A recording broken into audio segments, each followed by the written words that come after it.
After 18 years of salon ownership, so often people are like, how do you manage all of that? And ultimately the way that I manage all of the years of salon ownership, plus the relationships, the ups and downs, the actual business of everything it's by having really good boundaries. It's by honoring those boundaries and having really good priorities. We talked about priorities in a previous video, and I know that I sprinkle that in all the time because it's something that is just so important. I just ran up the stairs to my office. I don't know why I started to film this, but we're just gonna keep going. I'm gonna catch my breath as we go. I guess that means I should do some more cardio. Anyways, boundaries are the thing. Boundaries and priorities are the thing that keep me between the lines, that make me know where I'm going, and I'm not going over here, I'm not going over there, and that no one is gonna get in here and drag me down or redirect my course. And so it's tough, and it has been tough in moments, but, and if you haven't watched the very first video in this series about core values, I strongly advise you to go watch that. It's seriously if you don't have core values in your business, it's where you need to start. It's where you need to start. It's one of the systems that actually makes all the difference. And additionally, don't like that in there. That's not cute. It needs to go all the way away. But it's one of those things that has been challenging. I know people struggle with boundaries, but it's just figure out what you want to do or what you want to say, and then just tell people that that's what you're going to do and say what you mean, and then honor it and stand up behind whatever it is that you want to do. It's something that actually a lot of people are not good at, and especially when paired with accountability.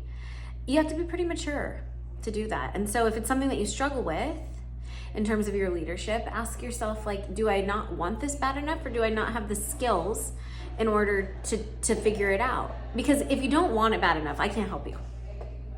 Really, I can't. If you don't want it, you don't want it. And you're not gonna do the work.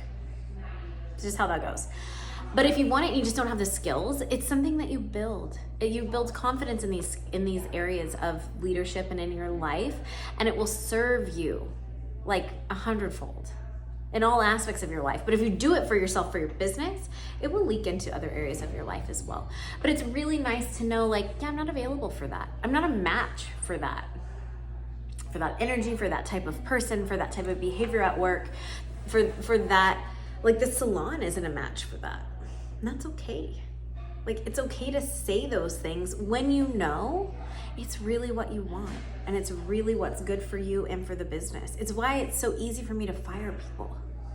And it's not because I enjoy it. I mean, a lot of my clients are like, Lexi, do you like firing people? And I'm like, on one hand, no, because it's disappointing someone else. I don't ever like that. But what I do love about asking people to leave, or firing people, or terminating contracts, or whatever agreements, is that it clears out the BS.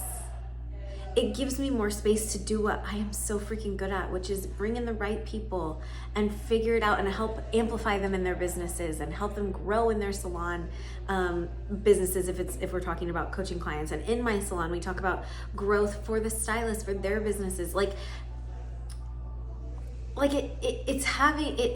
getting rid of the wrong people. Oh, there's our eye back. Can you hear that? Are those things not the most annoying in the whole world, but so great? It allows, when we fire people, it allows us to be better leaders next time. That's what I love about it. And now I don't mince words or waste time, because I can tell right away, usually, or you know right away. And if you haven't watched the video about hard decisions not really actually being that hard, go back and watch that one, because I think you'll like that too if this is resonating.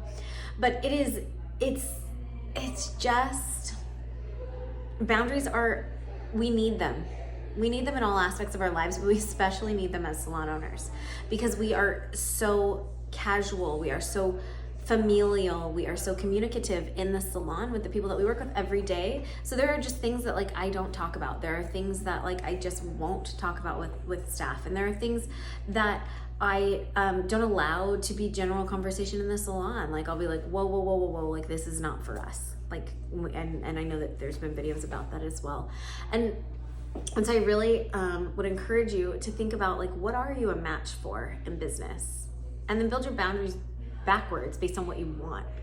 You know, and a lot of times people say like, how are you not like best friends with all of your you know, employees and staff after all these years? And I go, well, you know, we're very close. Like, we're very close. We love each other in the right amount and in the right ways, but it's all based on those core values and how I embody that. I'm not asking people, oh man, excuse me. I'm not asking people to be BFFs at work. I'm asking them to come to work and to respect each other, respect me, and respect the business. And if they can do that and agree to that, then they are allowed to work here for as long as they're willing to uphold that part of that agreement. And that's the best boundary that we've ever had in the salon. The best. It's so nice to just be able to rely on that. So like, I don't need to worry about if I'm gonna be best friends with them or not. I'm not. Like, I have friends outside of my work life that are my true ride or dies, right? But like, I don't engage in relationships past a certain level when they are my employee. And even when they're not, when they have been my employee and then they're not my employee or my renter or my stylist or whatever, I still don't go there with them because they may want to come back. And I protect myself and I protect my business in that way. And there have been people that I absolutely adore and love, and I spend nice time with them and perhaps have, you know, engaged in social activities with them outside of the salon. But there's still a level of a line that I just don't cross. No one comes to my home. That's my sacred place. It's my sanctuary. It's private to me, and that's the way that I like it. And that is that it's just a boundary I don't cross in 18 years. I don't cross it. Like, and you get to decide what that is. For some people, they're like, no, my home, like, you know, they're like Olive Garden, like you're here, your family, and that's fine. And I think that in the salon, but my home is just a different one for me personally. There are relationships that I would love to, you know, include them in more of our life, but it's just not good for my business, and I know that. So I just don't do it, right? And boundaries with clients, of course, like, you know, there are things that right off the top of my head, like I don't do parties, I don't go to your parties, I don't host parties so you can get a free graham cracker cookie cutter thing. I don't do it. Like, it's a hard no for me. And ultimately, like, these are just the boundaries that you need to decide what you're a match for in business and what you're not, and then you just roll with it and you uphold it and stand behind it because it honors your business, yourself, and your priorities.